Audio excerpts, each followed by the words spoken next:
കായിക ലോകത്ത് നിന്ന് മറ്റൊരു പ്രധാനപ്പെട്ട വാർത്തയിലേക്കാണ് പോകുന്നത്. ISL ക്ലബ്ബ് കേരള ബ്ലാസ്റ്റേഴ്സ് വിൽക്കാൻ ഒരുങ്ങുന്നു. ഉടമകളായ മാഗ്നം സ്പോർട്സ് ഇത് സംബന്ധിച്ച് ഉടൻ പ്രഖ്യാപനം നടത്തുമെന്നാണ് അറിയുന്നത്.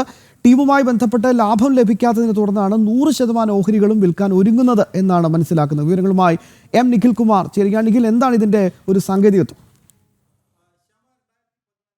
2014 ആരംഭിച്ച ഒരു ക്ലബ്ബാണ്. ISL തുടങ്ങിയപ്പോൾ ആരംഭിച്ച ഒരു ക്ലബ്ബാണ് കേരള ബ്ലാസ്റ്റേഴ്സ് എന്ന് പറയുന്നത്. ആ പേര് വന്നത് തന്നെ സച്ചിൻ ടെണ്ടുൽക്കർ ഉടമയായി എത്തിയതുകൊണ്ടാണ്. മാസ്റ്റർ ബ്ലാസ്റ്റർ സച്ചിൻ ടെണ്ടുൽക്കർ ഉടമയായി എത്തിയതുകൊണ്ടാണ് ടീമിന് കേരള ബ്ലാസ്റ്റേഴ്സ് എന്ന പേര് വന്നത്. അങ്ങനെ സച്ചിൻ കുറച്ച് സീസണുകളിലായി കാര്യമായ ലാഭം പ്രതീക്ഷിച്ച രീതിയിൽ ക്ലബിന് വലിയ രീതിയിൽ മുന്നോട്ട് പോകാത്തതിനെ തുടർന്ന് സച്ചിൻ ടീമിൻ്റെ ഉടമസ്ഥയിൽ നിന്ന് മാറുന്നു. പിന്നീട് ചിരഞ്ജീവി, അല്ലു അരവിന്ദ് തുടങ്ങിയ ആളുകൾ ഉൾപ്പെട്ട മാഗ്നം സ്പോർട്സ് എന്ന് പറയുന്ന കമ്പനിയാണ് നിലവിൽ ഈ ഒരു ടീമിൻ്റെ ഉടമസ്ഥരായി പൊയ്ക്കൊണ്ടിരുന്നത്. ഇവരാണ് ഇപ്പോൾ ഇവരും ആ ടീമിനെ കൈയൊഴിയുന്ന ഒരു സാഹചര്യത്തിലേക്ക് എത്തുന്നു. കാരണം 11 വർഷമായി, 2014 തുടങ്ങിയ ഒരു ക്ലബ്ബ് 11 വർഷമായി വേണ്ട രീതിയിലുള്ള ലാഭം ടീമിന് ലഭിക്കുന്നില്ല. ഒപ്പം തന്നെ ഇതുവരെ കിരീട നേട്ടത്തിലെ എത്തിക്കാൻ സാധിച്ചില്ല. ആരാധകരുടെ ഭാഗത്തുനിന്നൊക്കെ വലിയ വിമർശനങ്ങൾ മാനേജ്മെൻറ്റിനെതിരെയൊക്കെ ഉയർന്ന സാഹചര്യത്തിലാണ് മാഗ്നം സ്പോർട്സ് ഇത്തരത്തിലൊരു തീരുമാനത്തിലേക്ക് എത്തുന്നത് എന്നാണ് അറിയാൻ സാധിക്കുന്നത്.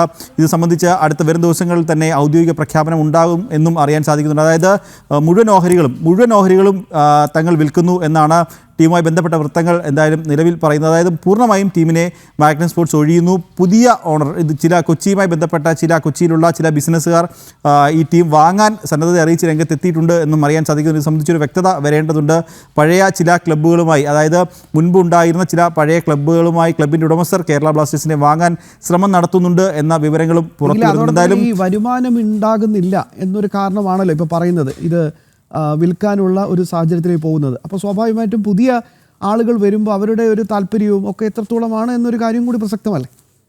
തീർച്ചയായും. അതായത് വരുമാനമില്ല എന്നതിനുപരി വരുമാനം വരണമെങ്കിൽ ടീം ഒരു മികച്ച പ്രകടനം പല സീസണുകളിൽ കാഴ്ചവെക്കേണ്ടതുണ്ട്. ചില സീസണുകളിൽ, ആദ്യത്തെ കുറച്ച് സീസണുകളടക്കം പിന്നീട് ചില സീസണിലൊക്കെ ഫൈനൽ വരെയൊക്കെ എത്തിയെങ്കിലും കിരീടം നേടാത്ത ഒരു ടീം എന്നൊരു ദുഷ്പേര് കേരള ബ്ലാസ്റ്റേഴ്സിനുണ്ട്. ഇതുതന്നെയാണ് പലപ്പോഴും ടീമിന് കഴിഞ്ഞ ചില സീസണുകളിലൊക്കെ മതിയായ സ്പോൺസർ പോലും ഇല്ലാതെ ടീം കളിക്കേണ്ട സാഹചര്യം പോലും ചില സീസണുകളിൽ ഉണ്ടായി എന്നും മാനേജ്മെൻറ്റുമായി ബന്ധപ്പെട്ട അല്ലെങ്കിൽ ഉടമസ്ഥരുമായി ബന്ധപ്പെട്ട ചില വൃത്തങ്ങൾ പറയുന്നുണ്ട്. അതായത് അത്രത്തോളം നഷ്ടമാണ് നിലവിലത്തെ ഉടമകൾക്കുണ്ടായത്. ഒപ്പം തന്നെ ഈ ആരാധകരുടെ ഭാഗത്തുനിന്ന് മാനേജ്മെൻറ്റിനെതിരെ വലിയ വിമർശനങ്ങൾ ഉയരുന്നുണ്ട്. കാരണം മികച്ച ഫോമിൽ കളിക്കുന്ന താരങ്ങളെ അടുത്ത സീസണിൽ സെയിൽ ചെയ്യുക, പകരം കാര്യമായ ഫോമില്ലാത്ത അല്ലെങ്കിൽ വലിയ പ്രശസ്തരല്ലാത്ത താരങ്ങളെ ടീമിലേക്ക് എത്തിക്കുക, അങ്ങനത്തെ ചില നടപടികൾ. ഒപ്പം ഇവാൻ വുക്കോവനോവിച്ചിനെ പോലുള്ള ചില പ്രശസ്തരായ കോച്ചുമാർ അവരെയൊക്കെ ഒഴിവാക്കുന്ന ഒരു സാഹചര്യം. അങ്ങനത്തെ മാനേജ്മെന്റ് ചില തീരുമാനങ്ങൾ ആരാധകരടക്കം വലിയ അസംതൃപ്തരാണ് എന്നുള്ളത് ഒരു ശ്രദ്ധേയകരമായ കാര്യമാണ്. അത്ര സുഖമുള്ള ഒരു വാർത്തയല്ല എന്ന് നമുക്ക് ചുരുക്കമായി പറയേണ്ടി വരും.